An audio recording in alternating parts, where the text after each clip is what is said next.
am Grace Clark, 32, and just last month, my role as the family glue? Yeah, it completely unraveled. The fragile peace I'd worked so hard to maintain for years, it shattered into a full-on crisis in the sterile haze of a hospital NICU. My Aunt Karen, the self-appointed matriarch, demanded I lean on her for support, and when I hesitated, too overwhelmed by my son's tiny fragile body in an incubator, the room went dead silent. "You're shutting us out," she snapped, with my cousins and uncles, staring like I'd betrayed some sacred pact. But here's the truth. Her words didn't just sting. They ignited something fierce in me. I wasn't just fighting for my son, Noah. I was about to rewrite what family means entirely. A quick note.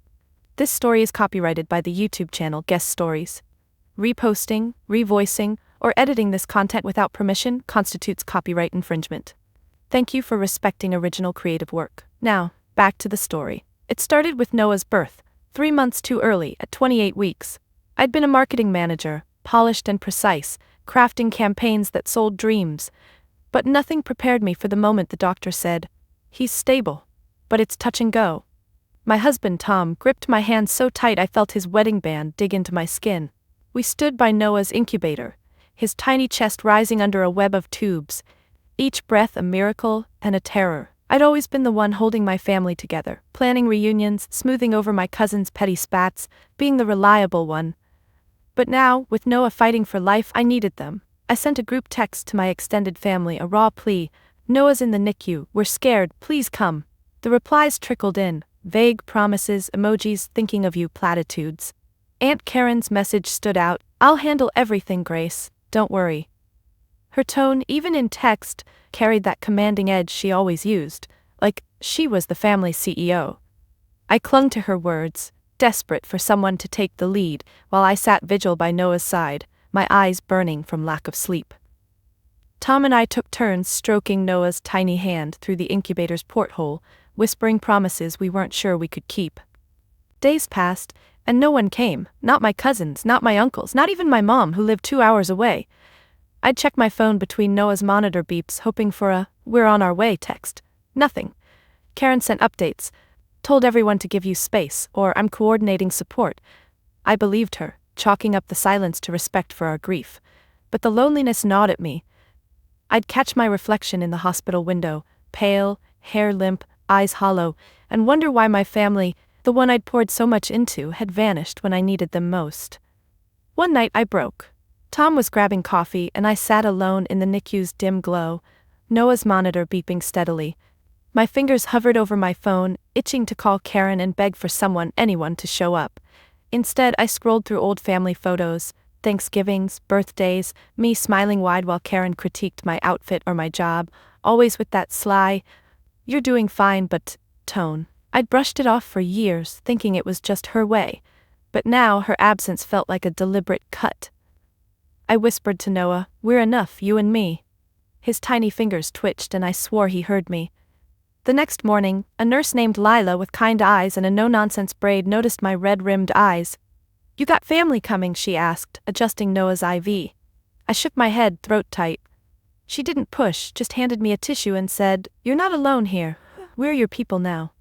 Her words hit harder than I expected. I'd spent years building bridges for my family only to find them empty when I needed to cross.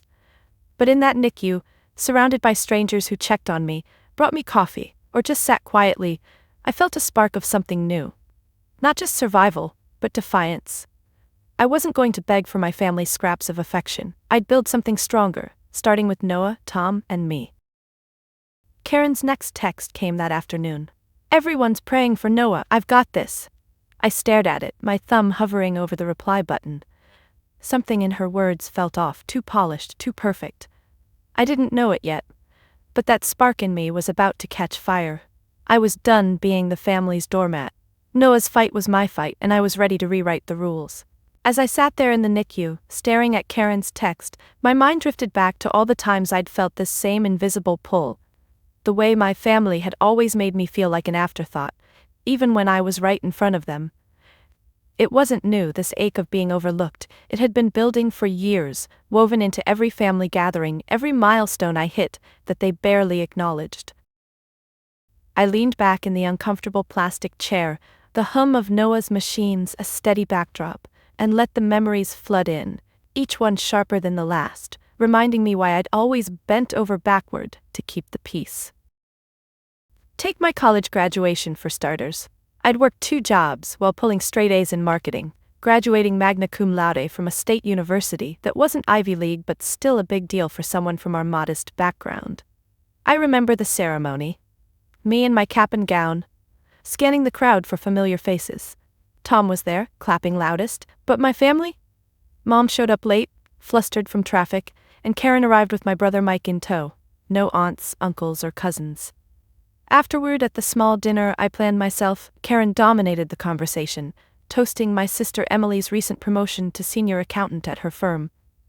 "Emily's really making us proud," Karen said, her glass raised high, eyes gleaming as everyone nodded. Emily blushed modestly, accepting hugs. When it was my turn, I got a quick "Congrats, Grace" from Mom, and Karen added, "Marketing's fun, I suppose. Lots of creativity." No questions about my thesis on digital campaigns, no pride in how I'd funded it all without loans. I forced a smile, clinking glasses, but inside, I felt the sting, my hands fidgeting with the napkin under the table. It didn't stop there. A couple years later, when I landed my first big job at a mid-sized agency, leading a campaign that won a regional award, I was buzzing with excitement. I emailed the family a link to the article in the local business journal, complete with a photo of me accepting the plaque. Crickets. No replies, no calls. But when my cousin Jake bought his first house, a starter home with a white picket fence, Karen organized a whole housewarming party. I drove 3 hours to attend, gift in hand. The backyard was strung with lights, relatives milling about with plates of barbecue. Karen pulled Jake into a hug, announcing to everyone, "Our boy's settling down properly now." Cheers erupted.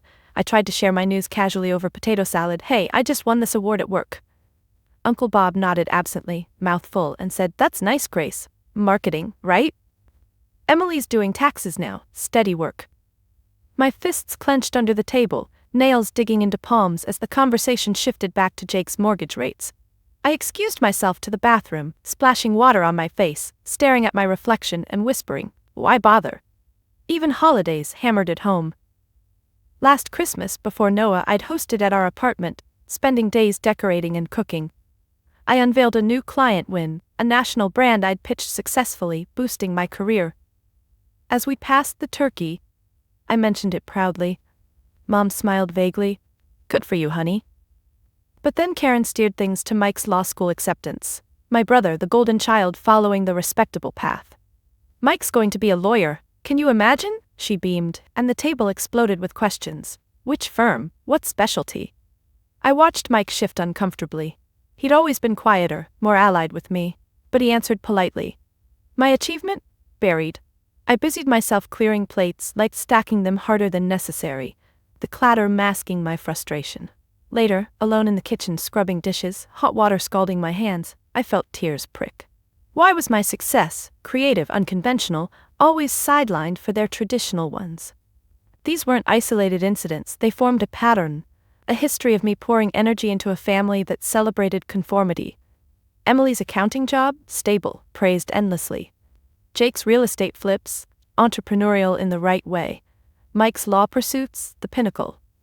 But my marketing world, dynamic, unpredictable, was dismissed as fluffy or not serious. I'd internalize it, working harder to prove myself, organizing family events to feel included. Like the time I planned Aunt Linda's 60th birthday surprise, coordinating flights and catering. Everyone raved about the party, but credit went to Karen for inspiring it. I stood in the corner, glass in hand, watching them laugh, my shoulders tense, smile fixed. Back in the Nicu, these flashbacks hit like waves, each one leaving me more resolved. Noah let out a tiny cry muffled by the incubator, and I reached through the porthole, my finger brushing his palm. He gripped it weakly, and that small action grounded me. Tom's footsteps approached, carrying 2 coffees, his eyes tired but warm. "You okay?" he asked, handing me one. I nodded, but inside, the echoes of neglect fueled that spark. Karen's texts, her promises, they echoed the same emptiness. I'd been invisible too long, my efforts ignored while others shone. But here, with Noah's life on the line, I couldn't afford to chase their approval. I sipped the coffee, bitter on my tongue, and felt a shift. Maybe this isolation was a gift, forcing me to see the truth. My family's love had always been conditional, tied to fitting their mold. Noah deserved better. A mom who built her own strength, not begged for scraps. As the day wore on, I caught myself replaying more moments. My promotion last year announced via a family Zoom call.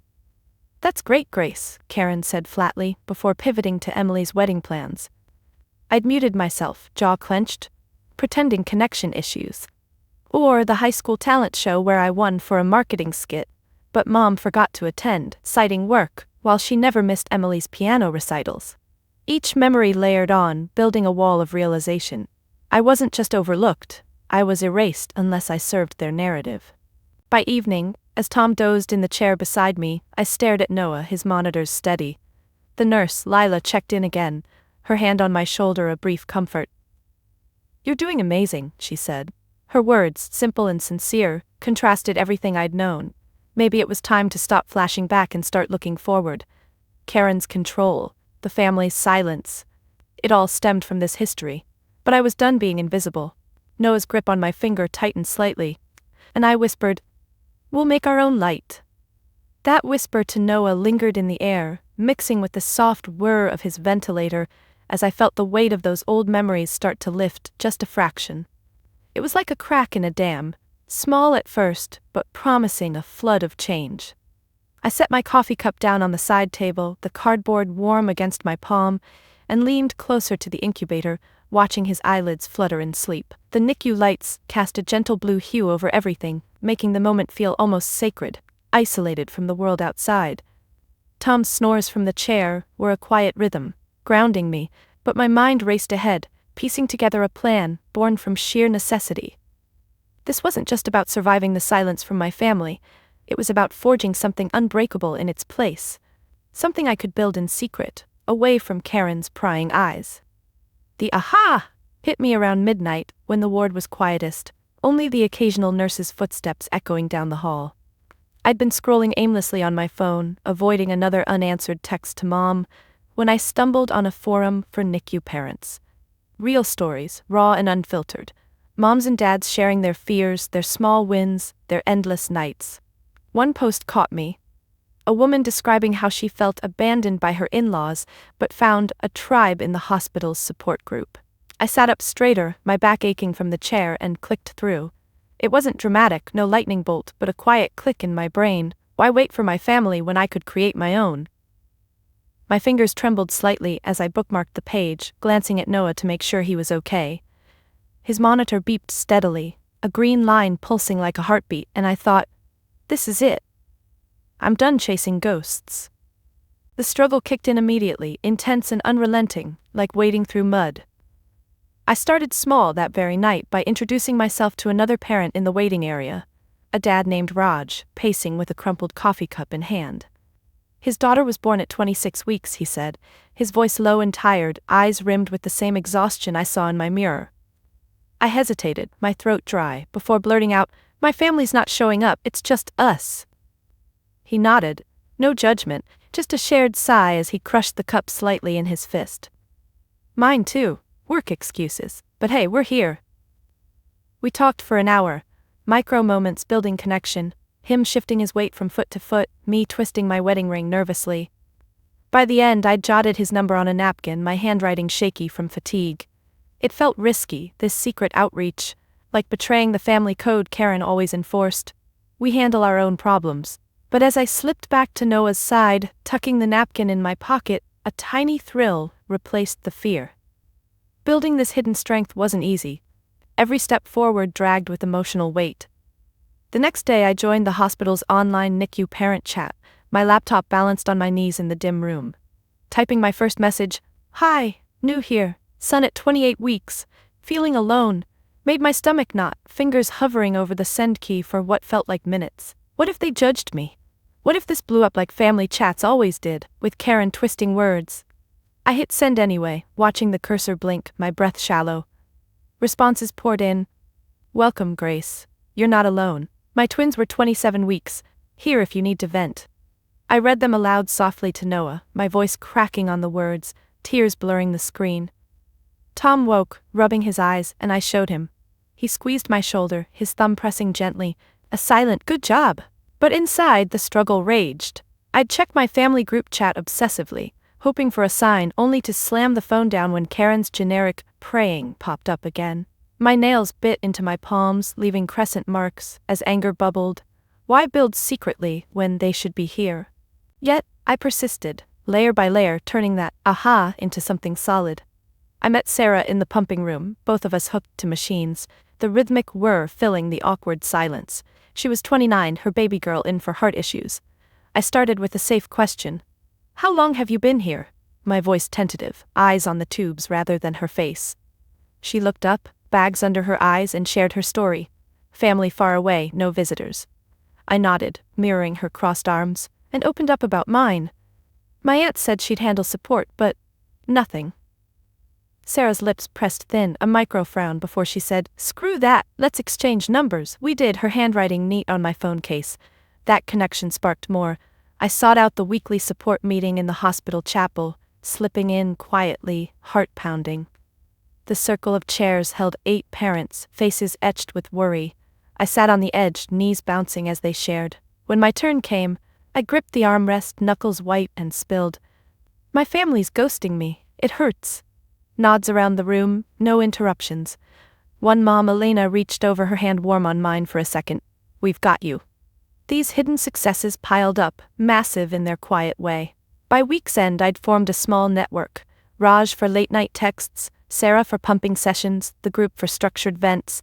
I kept it secret, not mentioning it to Tom at first. He noticed my lighter mood, the way I'd smile at incoming messages, not from family. "New friends?" he asked one evening as I replied to Elena about Noah's latest weight gain. I nodded, setting the phone down carefully like guarding a treasure. "Yeah, Nicu parents. It's helping." He pulled me into a hug, his chin resting on my head, and I felt the tension in his shoulders ease too. But the intensity never faded. Each outreach was a battle against ingrained doubt. I'd stare at family photos on my lock screen, Karen's smug smile, and feel guilt twist my gut. Was I abandoning them? No, I realized, clenching my jaw. They'd abandoned me. This secret project, this web of support, was my success, hidden from their judgment. Noah responded too, in tiny ways that fueled me. His weight ticked up 20 grams, his grip stronger on my finger. I'd trace the incubator's edge, nails scraping lightly, whispering updates on my new team. The struggle peaked one afternoon when Karen called, her voice sharp through the speaker. "How's everything? I told the family you're managing fine." I paused, phone to ear, my free hand balling the bedsheet. Lies? But I kept calm. "We're okay," not mentioning the group. Hanging up, I paced the room, footsteps muffled on linoleum, breath coming fast. That was the turning point.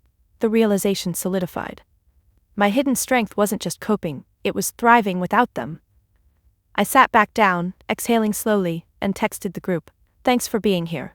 Replies lit up the screen, a barrage of hearts and anytime. It was massive, this shift, built in shadows but shining bright for me. As night fell, Tom and I shared a vending machine dinner, my secret buoying us. I wasn't just enduring, I was rebuilding, piece by painstaking piece. Karen's web of control? It couldn't touch this. The secret network I'd built hummed quietly in my pocket, a lifeline of texts from Sarah and Raj checking on Noah's progress as the days blurred into a tense rhythm of hope and waiting. Tom and I had fallen into a routine, him handling calls from work, me glued to Noah's side, our conversations whispered over the incubator like sacred vows. But as Noah stabilized inch by inch, gaining ounces that felt like mountains, a new shadow loomed. My brother's birthday dinner, the one family event I couldn't skip without igniting full war. It was tomorrow night, and the thought of facing them, Karen especially, twisted my gut like a vice. I stood by the hospital window, staring at the parking lot below, cars coming and going like indifferent strangers. My reflection ghostly against the glass. The eve of this gathering felt like standing on a cliff's edge, the isolation I'd endured teetering toward something irreversible. I hadn't planned to go at first. With Noah's oxygen levels finally steady, the doctors hinting at a possible discharge in weeks, my focus was here, not there. But Mike had texted personally, "Please come, Grace, miss you." His words, simple and sincere, pierced through the armor I'd built. Mike was different. Always had been. the quiet sibling who saw through Karen's games but rarely spoke up. He'd visited once early on, slipping in during a lunch break, his tie loosened, eyes wide at Noah's tiny form. "He's a fighter," Mike had said, hand on my shoulder, a brief squeeze before leaving for court. No drama, just presence, unlike the rest. So for him, I'd go. But as I packed a small bag that afternoon, fresh clothes, a quick shower in the hospital bathroom, dread built like storm clouds. My fingers fumbled with the zipper, catching on the fabric as I imagined the dinner table. Karen at the head orchestrating conversations, her eyes flicking to me with that faux concern. Tom noticed my tension as he returned from grabbing sandwiches, setting them on the tray table with a soft thud.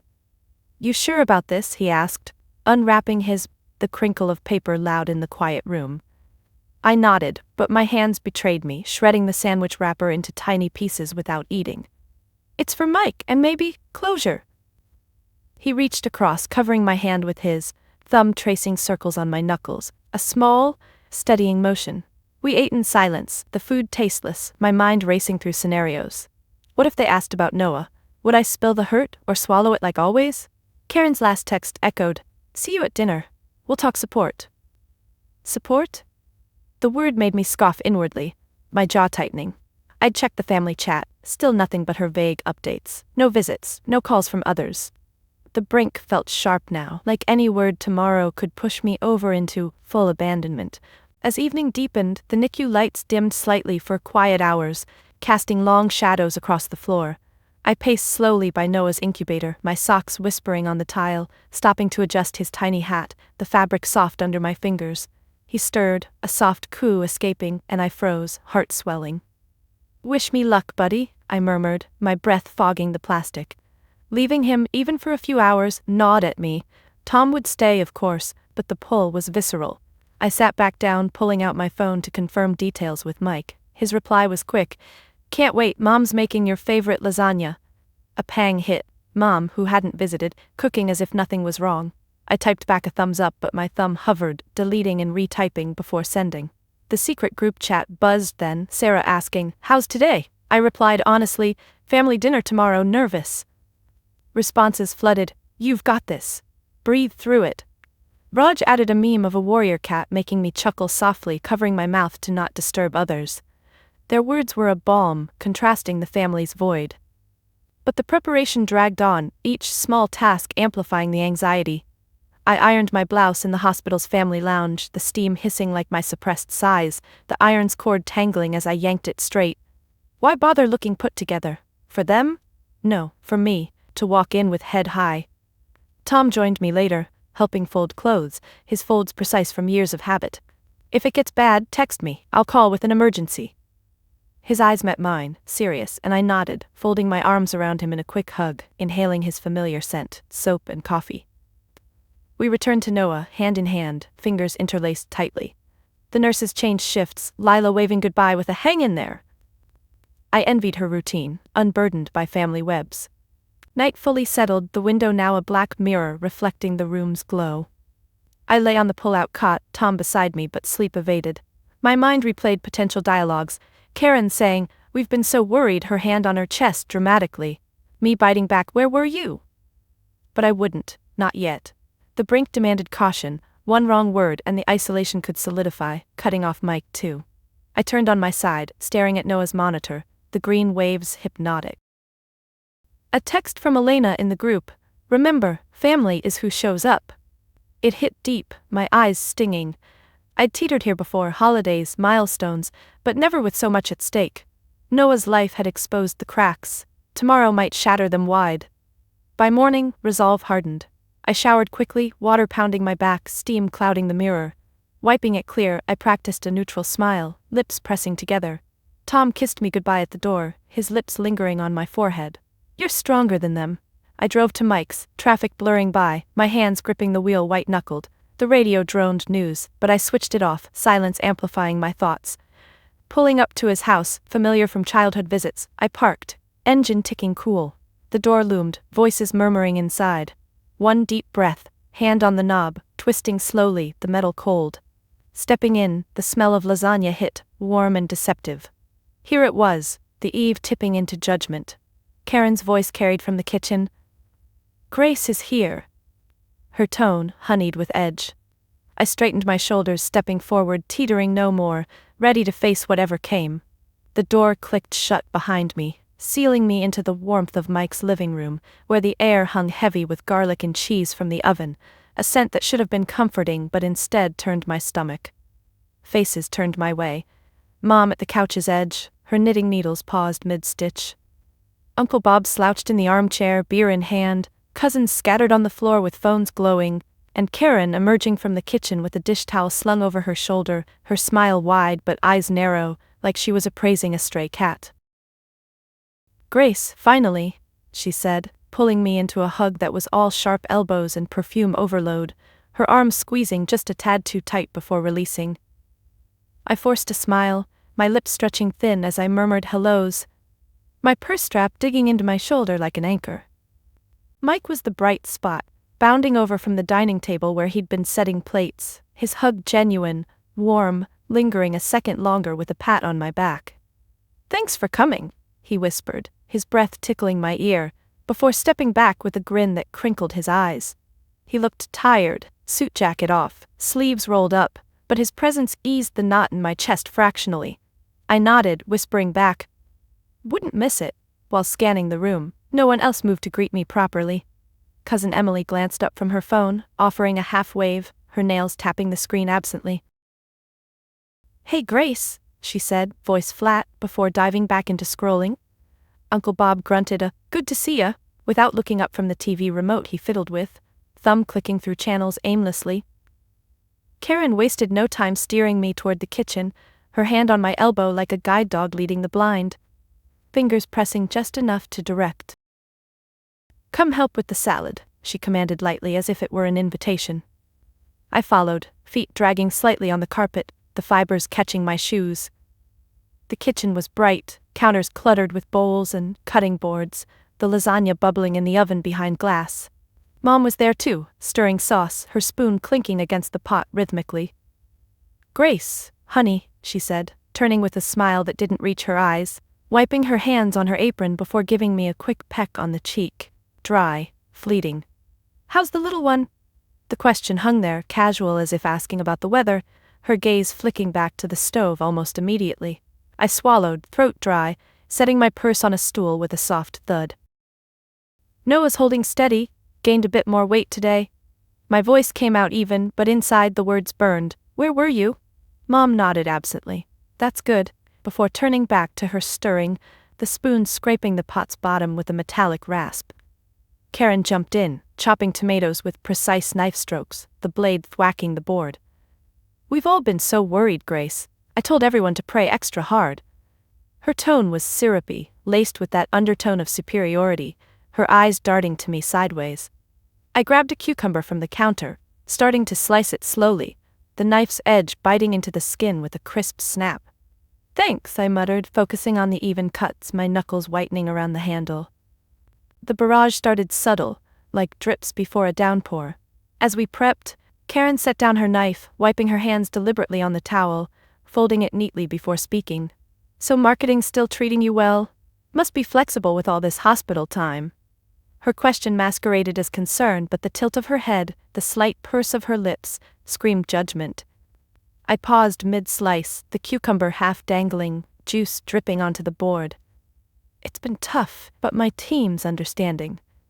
Truth was, I'd been working remotely from the Nicu, laptop balanced on my lap during quiet hours, but I didn't elaborate.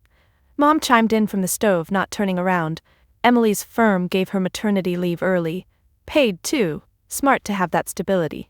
The comparison landed like a slap, her spoon stirring faster now, sauce bubbling up. I resumed slicing, harder than necessary, the pieces uneven. "Yeah, accounting's reliable," I said neutrally, but my jaw clenched, teeth grinding subtly. They didn't stop. Uncle Bob wandered in for a beer refill, popping the fridge open with a hiss, bottle cap clinking into the sink. "Heard about the preemie, tough break. My buddy's kid was early too, but they had family rotating shifts. You managing alone?"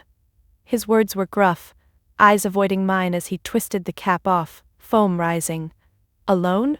The word echoed in my head, my knife slipping slightly, nicking the board. Tom and I are tag teaming, I replied, voice steady but my free hand balled into a fist under the counter, nails digging palms. Karen interjected smoothly.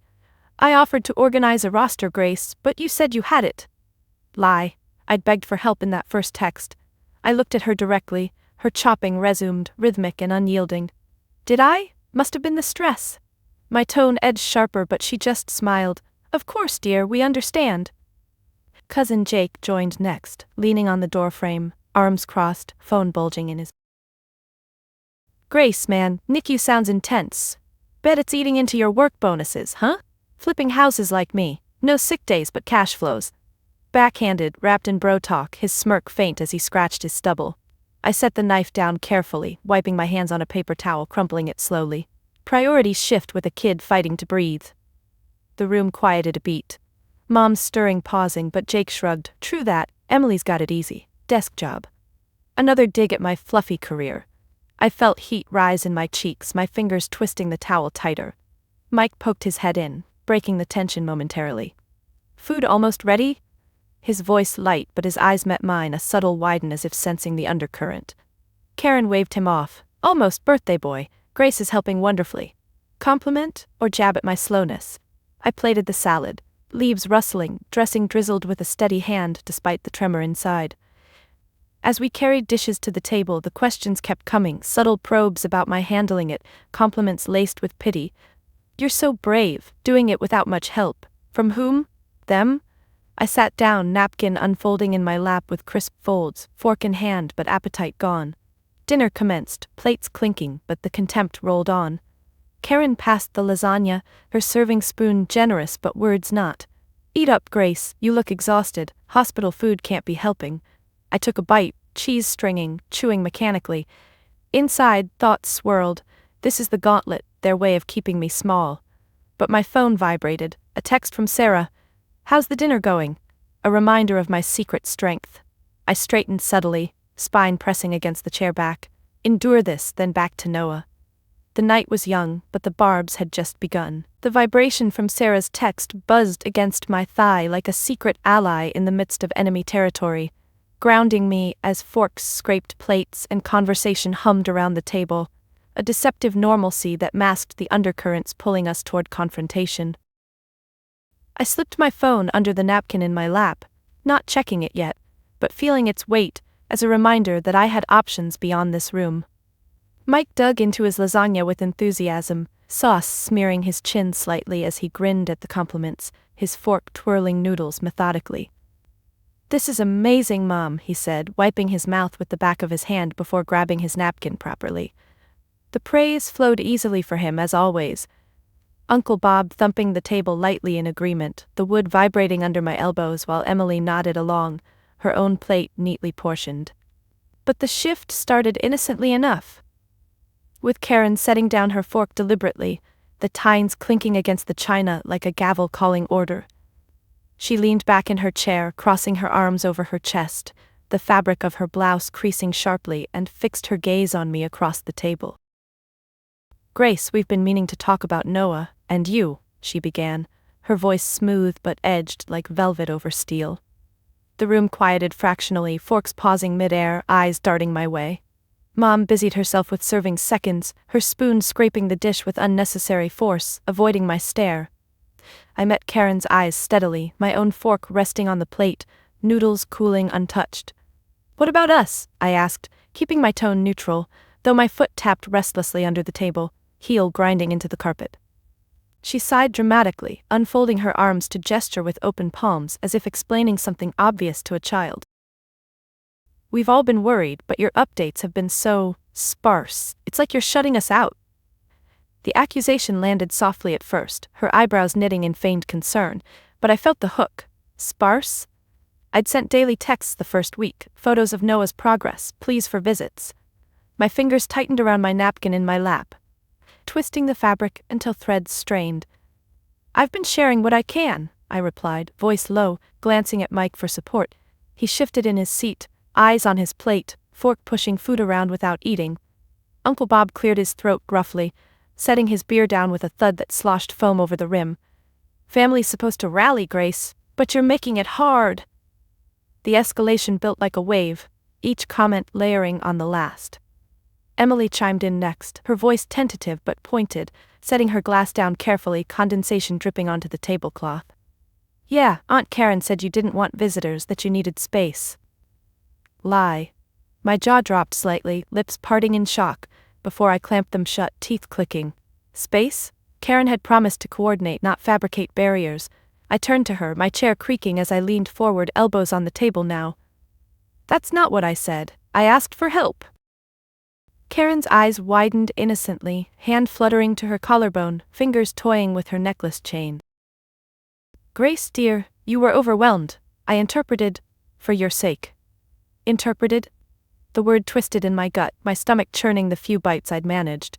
Mom finally spoke up, her voice wavering as she dabbed her mouth with her napkin, folding it precisely before placing it beside her plate. We've tried, honey, but with work and everything. Trailed off excuses, her eyes flicking to Karen for approval, who nodded solemnly. The room felt smaller, air thicker, as cousins murmured agreements. Jake muttering, yeah, tough to drop everything, his phone lighting up with a notification he ignored, screen reflecting in his glasses. I felt heat flush my neck, rising to my cheeks, my hands clammy as I released the napkin, laying it flat but crumpled. Tried? No one's even called. The words escaped sharper than intended. Hanging in the air like smoke. Karen seized the moment, straightening her posture, chair legs scraping back slightly as she positioned herself at the head, figuratively and literally. This is exactly the issue, Grace. Your attitude? It's divisive. I've been holding this family together, updating everyone, but if you're going to accuse us...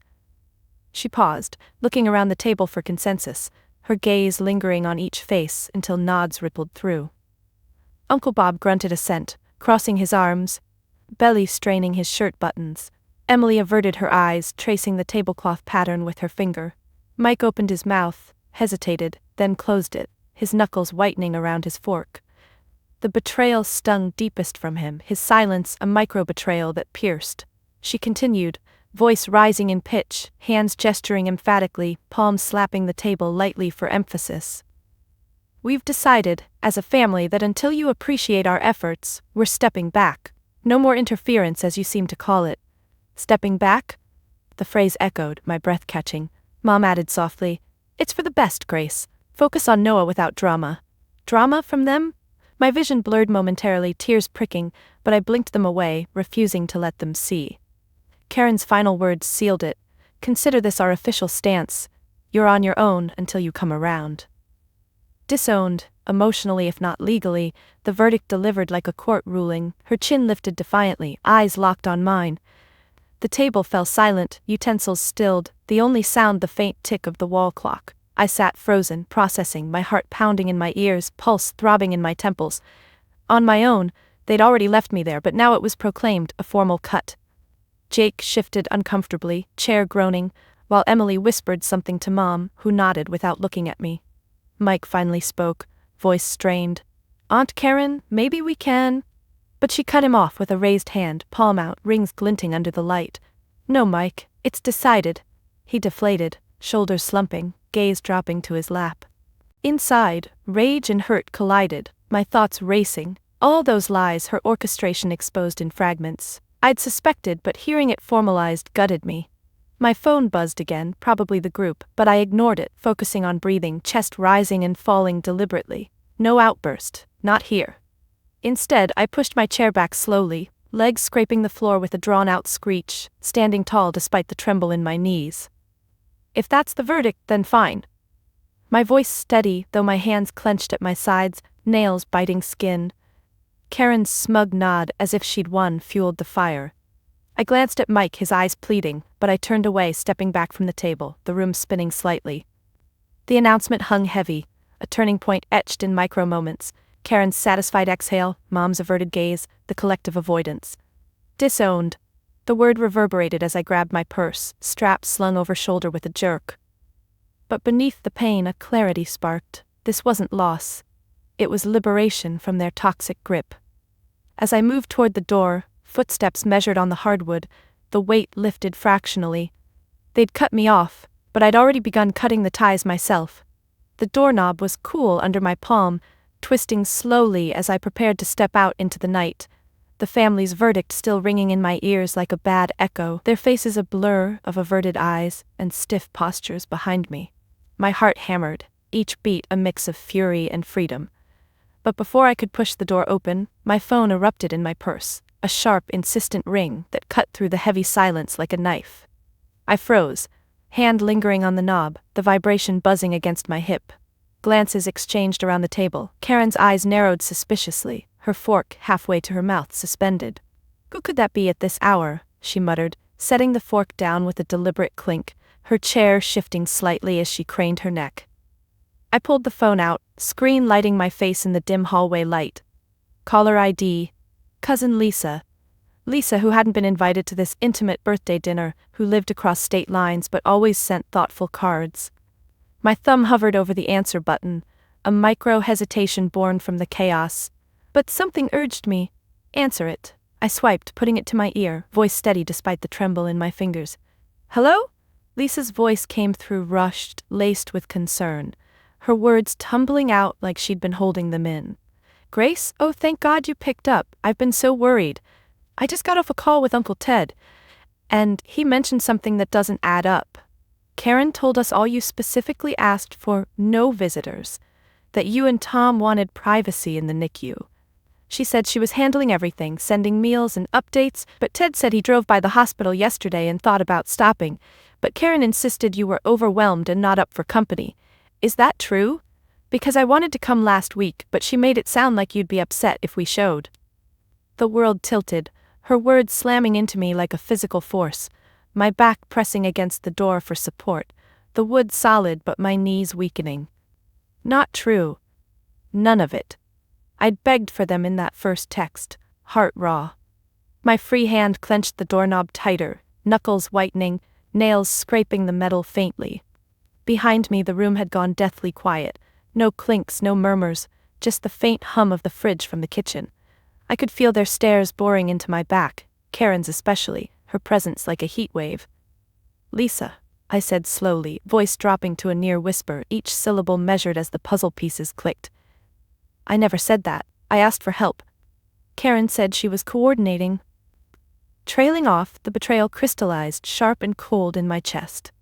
Lisa gasped audibly, her breath hitching through the speaker. "What?" "She emailed the whole family chain, said you were managing fine, that visits would stress Noah more. She even forwarded a supposed text from you. Grace, I have it here, let me read. Thanks, Aunt Karen, but we need space right now. Tom's got it covered. Did you send that?" Faked.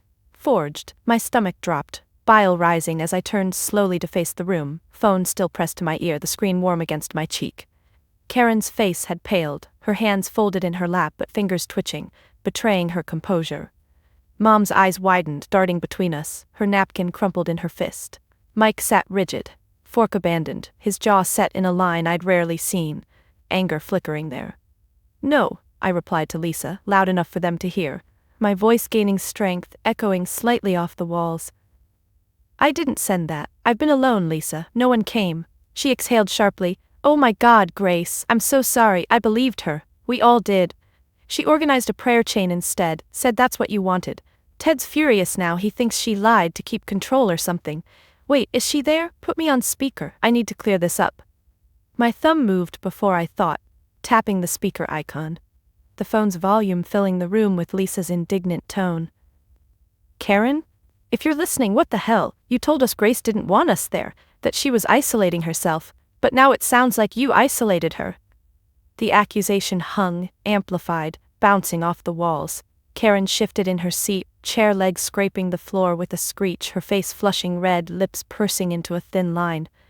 "Lisa, this is a misunderstanding," she started, voice pitching higher, hands gesturing defensively, palms up. "Grace was emotional. I was protecting her." "Protecting?" The lie crumbled audibly, her eyes flicking to the others for support, but Uncle Bob frowned, setting his beer down with a heavy thud, foam spilling over. "Karen, you showed us that text," he grumbled, crossing his arms, belly heaving with the motion. Lisa wasn't done, her voice crackling through the speaker, gaining momentum. "Protecting? Ted said you called him personally, said Grace snapped at you when you offered help. But Grace, did you? No? See. And the meals. Karen claimed she dropped off care packages, but Ted drove by and saw nothing." Grace, confirm, did you get anything? I shook my head, though she couldn't see, my voice firm now. Nothing. Not a single thing. The room erupted in murmurs. Emily whispering to Jake, her hand covering her mouth, eyes wide, Mom slumping in her chair, face ashen, knitting forgotten. Mike stood abruptly, chair tipping back but catching himself, his fists clenched at his sides, knuckles white. Aunt Karen, is this true? He demanded, voice low but thunderous, stepping toward her. Karen's facade cracked, her hands trembling as she reached for her water glass, taking a sip to stall, the ice clinking against the sides. I thought it was best. Grace has always been independent, she didn't need us overwhelming her. But the excuse fell flat, her eyes avoiding mine, darting to the tablecloth instead, fingers tracing a stain. Lisa pressed on. Best? You lied, Karen? Forged texts? That's manipulative. Grace, we're coming tomorrow, me, Ted, whoever, no more of this. The promise warmed me, but the revelation's scale hit harder. The isolation wasn't neglect. It was engineered, Karen pulling strings like a puppet master, he keeping me out while posing as savior. I lowered the phone slightly, speaker still on, my breath steadying as micro-reactions played out. Karen's swallow, audible and gulping, Mom's tear slipping down her cheek, wiped away hastily. Mike's paced steps back and forth, shoes thudding softly. The call had changed everything, exposed the web of deceit in real time, the true scale of her tactics laid bare. She'd not just abandoned, she'd orchestrated it. Lying to relatives about support while actively blocking them. Why? Control. Maybe jealousy over my independence. But now, with Lisa's voice as catalyst, the family saw it. Uncle Bob shook his head, muttering, "Damn, Karen." Emily looked guilty, phone in hand as if ready to text apologies. Ending the call felt monumental. I thanked Lisa, voice thick, promising updates, then hung up, the screen going dark in my palm. Silence blanketed the room again, heavier now, charged with the unveiled truth. Karen opened her mouth to defend, but I raised a hand, palm out, mirroring her earlier gesture. Stop. Don't. I said, the word final, my stance solid by the door. The betrayal's depth fueled a quiet power. I'd been humiliated, but this call flipped it, revealing her as the villain. As I twisted the knob again, ready to leave, the shift was palpable. I wasn't fleeing. I was walking away enlightened, the isolation's architect exposed for all to see. The word don't lingered in the charged air, my hand still raised like a barrier, palm facing Karen as if warding off her next excuse. The phone now heavy in my other grip, screen dimming to black. The room seemed to hold its breath, the wall clock's tick amplifying in the void left by Lisa's disconnected call, each second stretching like taut wire. Karen's mouth hung slightly open, her lower lip quivering just a fraction before she snapped it shut, teeth clicking audibly, her eyes darting wildly around the table for allies who weren't rallying. Mom slumped further in her chair, her shoulders rounding forward, hands clasped in her lap so tightly her knuckles blanched white, the napkin forgotten and unraveling on the floor beside her foot. Uncle Bob uncrossed his arms slowly, the motion deliberate, his beer glass sweating condensation that pooled on the tablecloth, ignored as he leaned forward, brow furrowed in confusion turned to dawning anger. Emily broke first, her chair scraping back an inch as she stood halfway, then sat again, hands fluttering to her phone like it was a lifeline, fingers tapping the case nervously without unlocking it. Aunt Karen? You really did that? Her voice was small, accusatory, eyes wide and glistening, betraying the crack in her usual composure.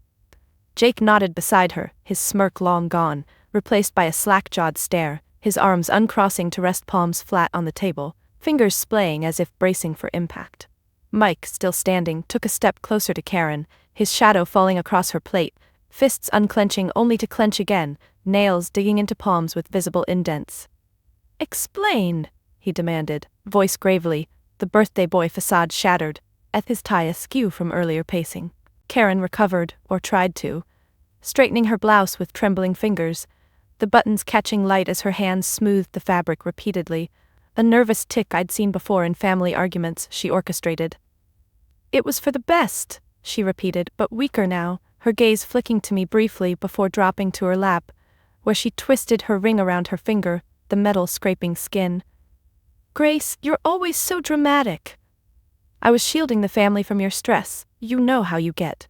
The scramble was pathetic, her words tumbling faster, laced with deflection. "And Lisa exaggerates. That text was paraphrased. To protect you. Protect? The hypocrisy boiled in my chest, hot and insistent, but I held it, breathing deeply, chest rising and falling in controlled rhythm, my back still against the door for stability. I lowered my hand slowly, fingers curling into a loose fist at my side, nails biting just enough to ground me. Shielding? By lying? My voice was calm, eerily so, each word measured like steps on thin ice, echoing in the silent room. They stared, stunned, as if I'd grown a second head, Mom's eyes finally meeting mine, pleading silently, her lower lip bitten raw. I continued exposing it layer by layer, my free hand gesturing minimally, pointing first to Karen. You told them I wanted space, forged messages, blocked visits, all while pretending to handle support. But where were the meals, the calls, the anything? Karen's flush deepened, cheeks mottling red, her chair shifting as she crossed and uncrossed her legs, foot tapping erratically under the table. The family's reactions rippled. Uncle Bob grumbled, "Karen, that's low," his voice rumbling deep, hand rubbing his stubble roughly, the scratch audible. Emily nodded vigorously, her earlier half-stand turning into a full one now, chair pushing back with a screech, her phone clutched like a shield. I believed you. I would have come if I'd known. Hypocrisy there too, her words hollow. She'd seen my texts, chosen to ignore. I turned to her, gaze steady. You all got my messages, the group chat, but Karen's word was enough to stay away? Jake averted his eyes, staring at his plate, fork twirling a cold noodle endlessly, the metal scraping china in tiny circles. Mom whispered, "We trusted her," her hands unclenching to wipe at her eyes, smearing mascara slightly, a black streak on her cheek. Mike exploded then, his calm shattering, fist pounding the table once, hard enough to rattle glasses, water sloshing over rims. "This is toxic, Aunt Karen. You've always done this, controlled everything, pitted us against each other." His words hung, validating what I'd felt for years, his face contorted, veins standing out on his neck. Karen recoiled, hand flying to her mouth, fingers pressing lips white, eyes welling but no tears falling. Yet. "Mike, how dare you," she hissed, but her voice cracked, authority crumbling. The scramble intensified, she turned to Mom. "Tell them. I was helping." Mom shook her head minutely, gaze dropping, her knitting needles clattering to the floor from her lap, rolling under the table unnoticed. I seized the moment, calm exposure flowing like a script I'd rehearsed in my head during those lonely Nicu nights. "This isn't new. You've celebrated Emily's promotions, Jake's houses, Mike's acceptances, but my achievements? Dismissed. And now with Noah fighting, you abandon me under the guise of protection? That's not family, that's control."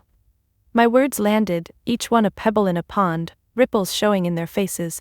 Emily's flush of guilt, her hands twisting together, Jake's nod of reluctant agreement, his shoulders slumping, Uncle Bob's heavy sigh, belly deflating as he exhaled. Karen tried one last deflection, voice rising. "You're twisting this. I love this family." But her hands betrayed her, shaking as she reached for her napkin, crumpling it into a ball.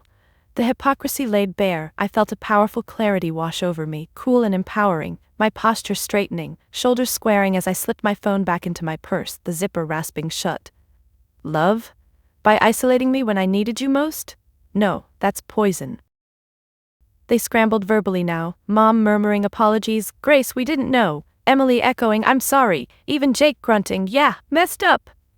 But Karen doubled down, standing abruptly, chair toppling backward with a crash, her hands slamming the table, palms flat and red. "You ungrateful, after all I've done." Done? The irony fueled my exit. I turned the knob fully now, door creaking open, cool night air rushing in, carrying the scent of rain-damp grass.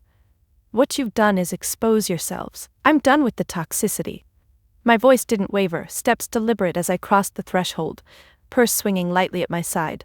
Mike called after me, "Grace, wait," his footsteps starting, but I raised a hand without looking back. "Call me later, Mike. Alone." The door shut behind me with a solid click, muffling their stunned murmurs, Karen's protests fading, the scramble continuing without me. Outside, the porch light buzzed faintly, moths fluttering around it, my breath visible in the chill. I walked to my car, keys jingling in hand, unlocking it with a beep that echoed in the quiet street. Sliding into the seat, door thunking shut, I gripped the wheel, knuckles whitening briefly before relaxing. The hypocrisy rejected, clarity sharp. I wasn't broken. They were. Engine starting with a rumble, headlights cutting the dark, I drove away, powerful in my solitude toward Noah and real support.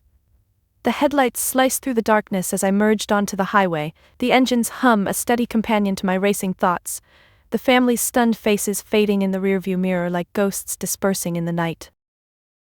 Rain had started, light at first, pattering on the windshield in soft rhythms, hot wipers swishing intermittently to clear the blur. My hands relaxed on the wheel, knuckles no longer aching from the grip, as a quiet elation bubbled up. Not vindication, but release. I'd exposed Karen, rejected their games, and now the road ahead led back to the hospital, to Noah and Tom, where real mattered more than blood. But as miles ticked by, streetlights flashing overhead in orange streaks, my phone lit up on the passenger seat. Mike's name. I let it ring twice, thumb hovering before answering on speaker, the car's Bluetooth crackling to life. "Grace," he said, voice thick, breathless like he'd run to call. "I'm sorry, I should have spoken up sooner." I sighed, the sound filling the car, my eyes fixed on the taillights ahead, red dots blurring in the rain. "You saw it, Mike? Finally." He paused, and I heard background noise, doors closing, footsteps on what sounded like his porch, away from the chaos inside. "Yeah, after you left it blew up, Mom's crying, Uncle Bob's yelling at Karen, Emily's texting Lisa for the full story. Karen's denying, but it's falling apart." His words painted the scene, but I felt detached, the rain intensifying, drumming harder on the roof. "Good," I replied simply, no malice, just truth, my wiper speed increasing with a flick of the lever, blades sweeping faster. Mike's breath hitched. "Can I come see Noah tomorrow? Just me?" The request hung genuine, stripped of family politics. I considered, merging lanes smoothly, the tires hissing on wet pavement. "Yeah, but on my terms, no Karen talk." He agreed quickly. "Deal, see you then." Hanging up, the car felt warmer, the heater's low buzz comforting as I neared the hospital, parking lot lights gleaming through the downpour. I dashed inside, umbrella forgotten, rain soaking my blouse, cold drops trickling down my neck as I shook them off in the elevator, mirror reflecting my flushed cheeks. Tom looked up from his chair by Noah's incubator as I entered the Nicu, his book folding shut with a soft thud, eyes searching mine. "How'd it go?"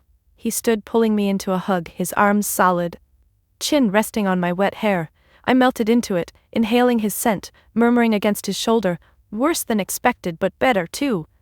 We sat, my hand finding his, fingers interlacing as I recounted the dinner, the call, the exposure, his thumb stroking my knuckles rhythmically, a silent anchor. The contrast sharpened that night, the toxic dinner's echoes fading against the NICU's gentle hum, machines beeping in harmony rather than discord. But the true warmth came the next morning, sunlight filtering through blinds and slanted rays, casting golden patches on the floor as I sipped coffee, black and strong, steam curling up. Noah stirred, his tiny lashes fluttering, a soft sigh escaping through the oxygen mask. Tom had gone home to shower, leaving me in the quiet, but not alone. Sarah texted, "Group meet in the lounge, 10 a.m. I glanced at the clock, 9:45, and replied yes, pocketing my phone with a small smile, the device warm from use. The lounge was cozy, mismatched chairs circling a low table cluttered with magazines and tissue boxes, the scent of hospital coffee mingling with faint vanilla from someone's candle. Raj was there first, lounging with legs crossed, ankle on knee, flipping through a parenting mag absently, pages rustling. "Grace," he greeted, standing for a quick hug, his pat on my back firm but brief. Sarah arrived next, pushing a stroller with her pumping bag, wheels squeaking on the linoleum, first her hair in a messy bun, strands escaping. "Hey, warrior," she said, sinking into a chair with a sigh, unzipping her bag to pull out snacks, granola bars, which she passed around, foil crinkling. Elena followed, her steps light, carrying a thermos that she unscrewed, pouring herbal tea into paper cups, steam rising in fragrant wisps. "For the soul," she winked, handing me one, our fingers brushing warmly. We settled, chairs creaking as bodies adjusted, the circle intimate, faces etched with shared weariness, but lit with quiet resilience. Raj started, updating on his daughter's lung progress, his voice steady but hands gesturing animatedly, fingers splaying to emphasize improvements. "She squeezed my finger today, strong grip." Nods rippled, Sarah reaching over to squeeze his shoulder, her touch lingering a second in solidarity. I listened, cup warm in my palms, the tea soothing my throat, as Elena shared next, her twins hitting a milestone. her eyes misting but smile wide, dabbing with a tissue from the box, paper soft. The moment felt worlds from the dinner's barbs, no judgments, just presence. Micro-gestures building bonds. Sarah's nod, Elena's lean in, Raj's attentive gaze. When my turn came, I set the cup down gently, the base tapping the table, and opened up. Family blew up last night. Aunt orchestrated the isolation, lied to everyone. Gasped soft, hands pausing mid-motion. Sarah's granola bar halfway to mouth. Elena's tissue mid-dab. Raj leaned forward, elbows on knees. What? That's messed up. I detailed the call, the exposure, my voice even but hands fidgeting with the cup's rim, nail tracing the edge. They listened without interruption, eyes locked on mine. Sarah's widening in empathy, Elena nodding slowly, Raj's brow furrowing. No backhanded compliments, no deflections, just raw support. You're better off, Sarah said finally, her hand covering mine, fingers cool from the air conditioning, a gentle press. We've got your back. The genuine warmth deepened as Mike arrived mid-meet, knocking softly on the doorframe, his coat draped over arm, tie loosened. Am I interrupting? His voice tentative, eyes scanning the group. I waved him in, chair scraping as I pulled one over, the metal legs dragging. Meet my allies, I introduced, gesturing. Raj shaking his hand firmly, grip strong. Sarah smiling warmly, join the club. Elena offering tea, cup extended. Mike sat, knees bouncing initially, with it but relaxed as they included him seamlessly. Raj asking about his job, casual, diffusing tension. Lawyer, bet you see family drama daily. Mike chuckled, shoulders easing, hand rubbing neck. Nothing like this. We shared stories then, the circle expanding naturally. Noah's latest weight gain from me, Mike adding, he's a champ, his voice proud, hand on my shoulder briefly. Contrasts hit hard. Dinner's averted eyes versus here's direct gazes. Karen's commands versus voluntary shares. Laughter bubbled when Sarah joked about Nicu survival kits, her imitation of a frazzled parent spot on, hands flailing. Mike joined in, his laugh genuine, head thrown back slightly. The moment peaked with Elena's toast, raising her cup. To chosen family, clinks of paper echoing softly. I clinked last, the contact light, warmth spreading from chest outward. As the meat wrapped, hugs exchanged, Sarah's enveloping Raj's backslap, Elena's cheek kiss. Mike lingered, walking me back to Noah. This is real, he said quietly, arm bumping mine. I nodded, door hissing open to the Nicu, the biological tie mending while chosen ones fortified. The toxic versus this? No contest, genuine one, hands down. The glow from the Nicu monitors bathed the room in a soft, steady light as Mike and I returned from the lounge, our footsteps sinking in quiet rhythm on the polished floor, the group's warmth still lingering like a protective shield around us. He paused at Noah's incubator, his hand hovering near the plastic, fingers curling back respectfully without touching. He's grown since last time, Mike murmured, voice low, eyes tracing the web of tubes with a mix of awe and sorrow. I nodded, settling into my chair, the vinyl creaking under me as I adjusted, my own hand slipping through the porthole to brush Noah's tiny foot, skin warm and delicate. Every day counts. Mike pulled up the spare chair, its legs scraping lightly, sitting close but not crowding, his elbows on knees, hands clasped loosely. We talked softly about neutral things, his cases, my work emails piling up, but the undercurrent pulled us back to the fallout.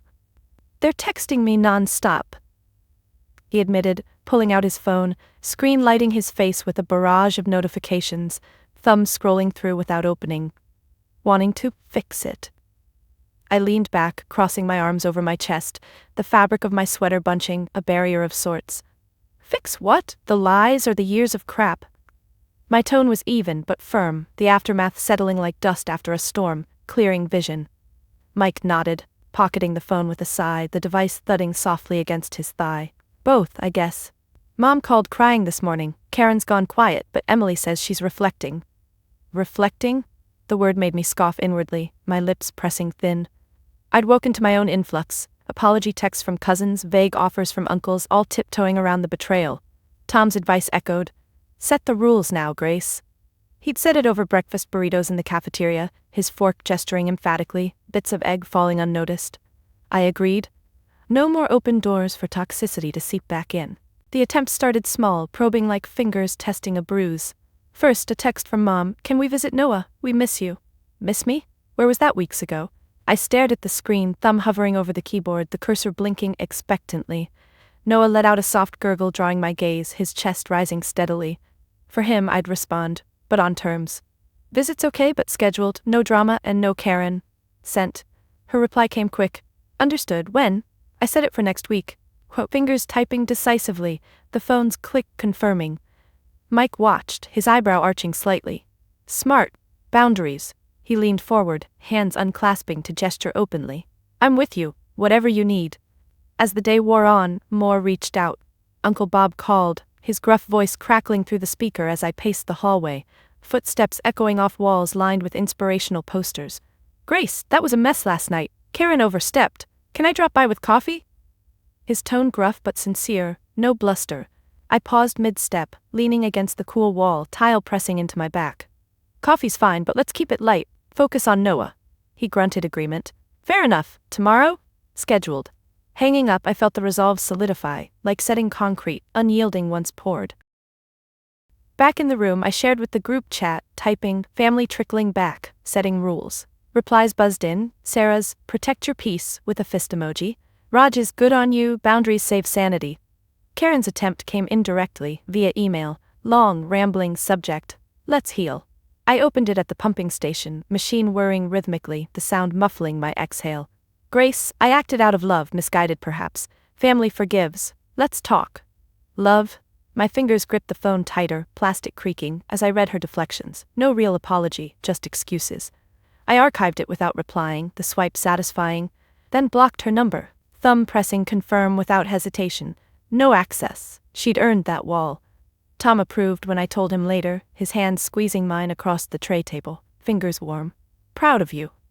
The real test hit with Emily's visit attempt, unannounced, showing up that afternoon, flowers in hand, the bouquet's plastic crinkling as she entered the Nicu waiting area. I met her there, arms crossed, stance wide like guarding a gate. Emily, I said neutrally, eyeing the blooms, lilies allergic to half the ward. She thrust them forward, stems bending slightly, her smile tentative, lipstick fresh. For you and Noah. I'm so sorry. I believed her. Believed? My jaw tightened, teeth grazing inner cheek. You saw my texts, chose not to come. She faltered, arms lowering, flowers drooping. It was confusing. Can I see him? I shook my head slowly, hair brushing shoulders. Not today. Visits by invite only now, and honest talk first, over coffee maybe next month. Her eyes welled, but she nodded, wiping with the back of her hand, smearing mascara. Okay, I get it. She left, footsteps retreating, the door hissing shut. Firm but fair, reconciliation on my timeline. Mike helped enforce, fielding calls, his phone becoming a buffer. Grace says scheduled only, he'd relay, voice firm over speaker when Jake tried pushing. Come on man, family surprise? No surprises, that era ended. In the aftermath's quiet moments, I'd reflect by Noah, finger tracing his palm through the porthole, his grip tightening daily. The new rules weren't punishment. They were protection, a fortress built from hard-won lessons. Group meets reinforced it, Elena sharing her own cutoffs, best decision, energy for the twins now. Her hand patted mine, rings cool. By evening, Tom returned, takeout in hand, bags rustling as he unpacked, Chinese, steam rising from cartons. We ate cross-legged on the cot, chopsticks clicking, sharing bites. How's the boundary patrol? He teased, but eyes serious, passing me a fortune cookie. I cracked it, paper slipping out. Strength in self. Fitting. Solid, a few pushbacks, but holding. He nodded, leaning in for a kiss, lips salty from soy. The night deepened, monitors beeping lullaby-like as I drafted a family email, clear, concise. Moving forward, respect these. Scheduled visits, no intermediaries, focus on positive. Violations mean pause. Sent, the whoosh final. Pushbacks came, Mom's hesitant call. This feels cold, honey. I held firm, voice calm. It's necessary, for us. She acquiesced. All right. Karen tried once more through Mom. She wants to apologize in person. Denied. Email first, real one. None came.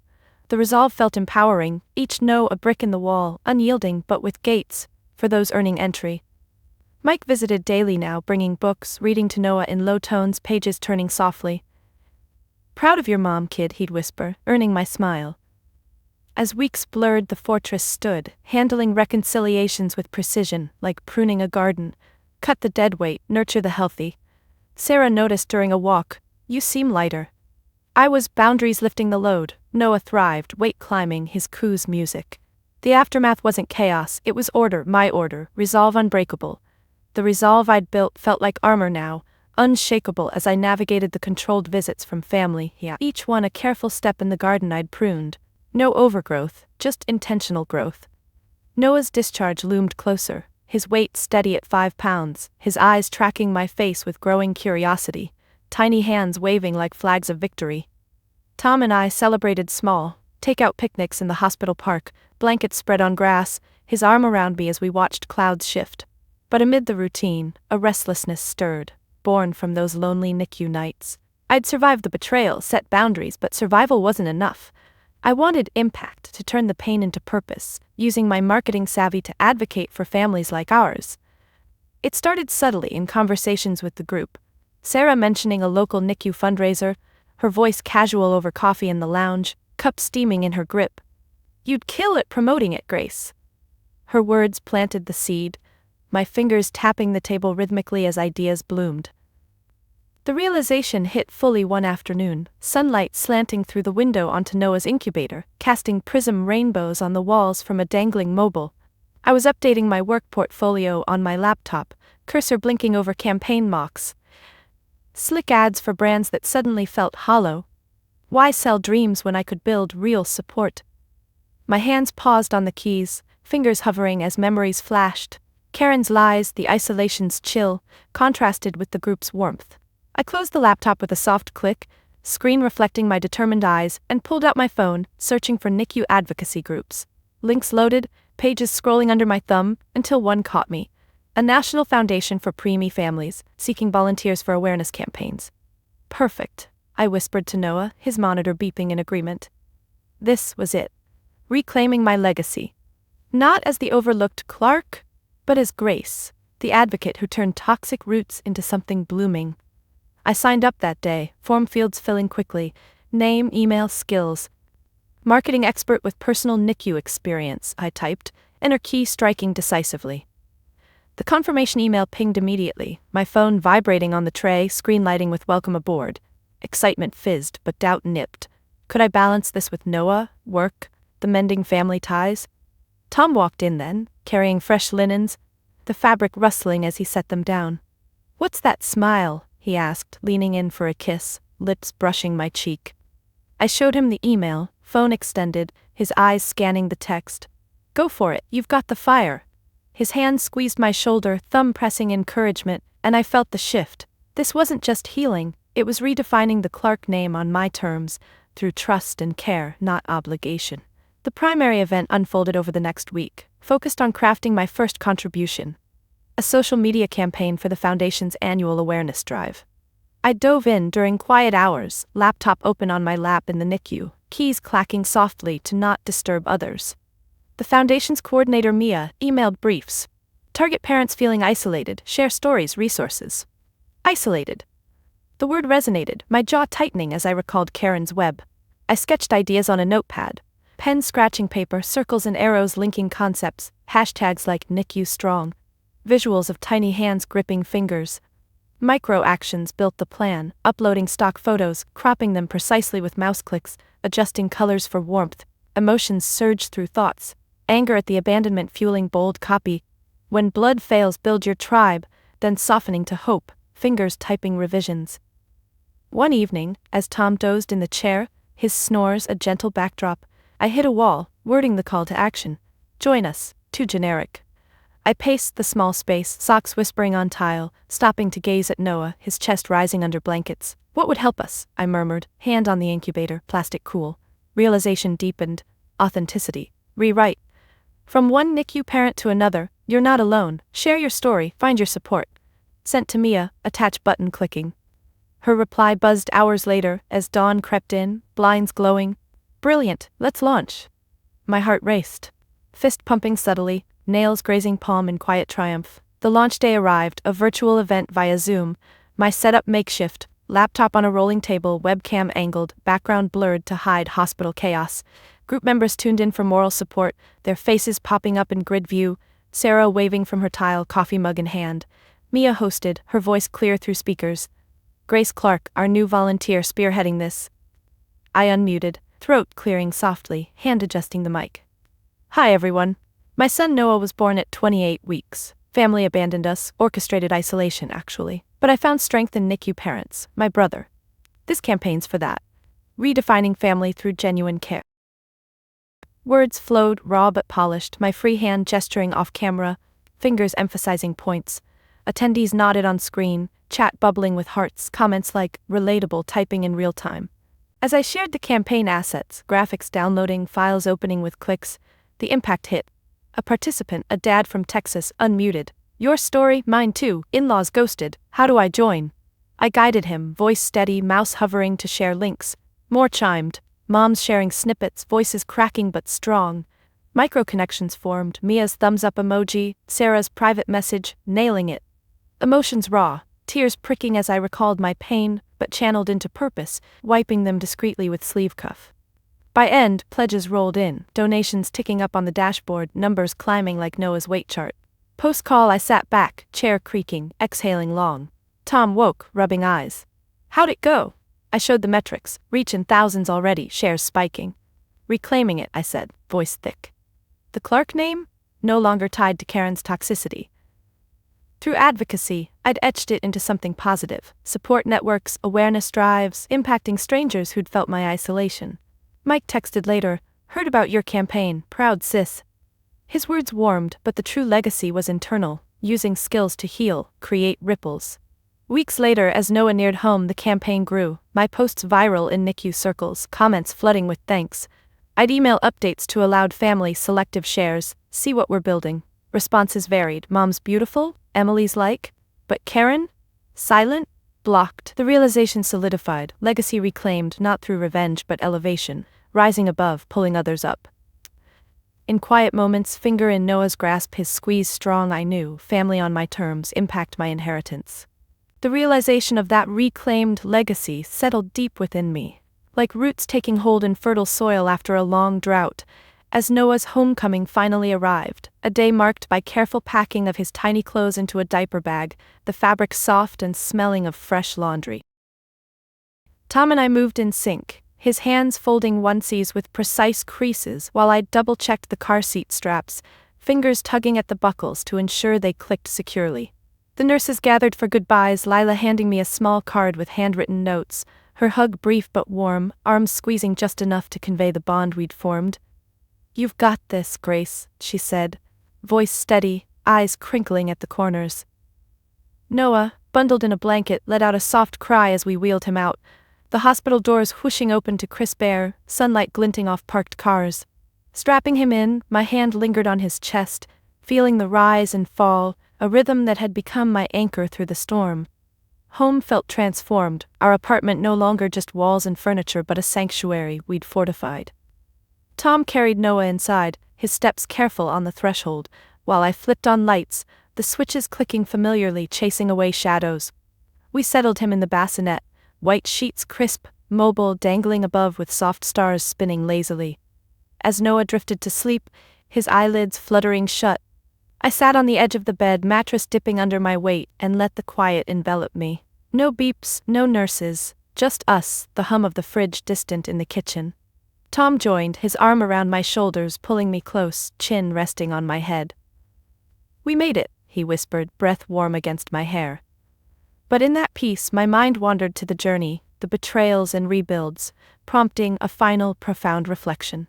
I'd always tied my worth to family approval, bending to fit their mold, organizing events, swallowing slights, chasing validation like a mirage. Karen's manipulation had been the breaking point, her lies a mirror reflecting how I'd undervalued myself. Sitting there, fingers tracing the bassinet's edge, wood smooth under my touch, I realized. My worth wasn't in their eyes, but internal, forged in Noah's fight and my resilience. It wasn't abstract. It showed in concrete actions, the boundaries I'd set, firm as locked doors. The advocacy campaign thriving, emails pinging with new volunteer sign-ups, each one a ripple from my story. I'd check the foundation's dashboard daily, mouse scrolling through metrics, numbers climbing like vines, thousands reached, stories shared in comments that echoed my own pain and triumph. This self-validation brought true peace, a calm that settled in my bones, easing the tension I'd carried for years. No more clenching fists at ignored achievements or twisting napkins at backhanded barbs. Instead, ease, waking to Noah's coos, my hand reaching automatically to soothe him, palm on his back in gentle circles. Work flowed better too, campaigns sharper, infused with the authenticity I'd honed. The group stayed connected, texts buzzing with updates. Sarah's daughter home, Raj planning a reunion picnic. Mike visited weekly, bringing groceries, nut bags rustling as he unpacked, fruits, diapers, no strings attached. "How's the campaign?" he'd ask, leaning on the counter, arms crossed casually. I'd share, voice animated, hands gesturing as I described a new video series, his nods encouraging. Even family interactions filtered through my rules felt lighter. Mom came over once, scheduled, her knock tentative on the door. She held Noah carefully, her hands steady but eyes misty, cooing softly as she rocked him. "He's perfect," she said, voice thick. We talked surface level, weather, recipes, avoiding depths until ready. No pressure. Peace in the pause. Emily texted apologies, genuine this time, and I replied measuredly, "Let's coffee soon." Progress, not perfection. Karen remained distant, her silence a choice I no longer chased, my phone's block list a quiet boundary. In quieter moments, alone with a cup of tea, steam curling up as I blew gently across the surface, I'd reflect on the shift. Worth internal, proven in standing tall at that dinner, exposing hypocrisy without crumbling, in building alliances that endured, like Elena's surprise care package, box thumping on the doorstep filled with preemie essentials. Peace came from knowing I didn't need their validation. I had my own, rooted in actions that mattered. Advocating for isolated parents, one post at a time, keyboard clacks echoing my purpose. Noah's smile, gummy and pure, reinforced it daily, his grip on my finger a reminder. We were enough. This peace extended outward, redefining everything. Holidays approached without dread. We'd host small, with chosen ones, Tom's parents, the Nicu group, Mike. Invites sent selectively, no obligations. Work promotions came, my boss praising the new edge in my pitches. Handshakes firm in meetings. But the true measure was internal calm. No more replaying slights, just forward motion. One night, as rain pattered the window, glass cool under my forehead, I journaled it. Worth isn't blood, it's the love I give and receive freely. Pages filled, pen scratching steadily, catharsis in ink. Noah grew, milestones stacking, first laugh bubbling up as Tom tickled his belly, toes curling in delight. I captured it on video, sharing with the foundation. Comments flooding, inspiring. Legacy evolved, the Clark name now synonymous with resilience in advocacy circles, not toxicity. Peace deepened. A quiet assurance in my step, shoulders relaxed. No revenge's bitterness, just self-validation's glow, illuminating paths I'd paved. In the end, as I tucked Noah in, blanket tucked snug, his breath even in sleep, I stood back, arms wrapped around myself in a self-hug. True peace. Internal, earned, unbreakable. Have you ever felt trapped by family expectations only to discover your true strength lies within? That's the heart of my story. Breaking free from toxic ties to embrace a family built on trust and genuine care. If you face something similar, whether it's a manipulative relative or feeling overlooked in your own home, I want to hear about it. Share your experiences in the comments below. How did you reclaim your peace? Your stories could inspire someone else going through the same. So what do you think? Did I set boundaries strong enough or not strong enough? Drop a comment below with your take, like if this resonated, and don't forget to subscribe for more real-life tales of triumph over betrayal. Remember, family isn't always blood, it's the people who show up with heart. You're worthy of that. Go claim it.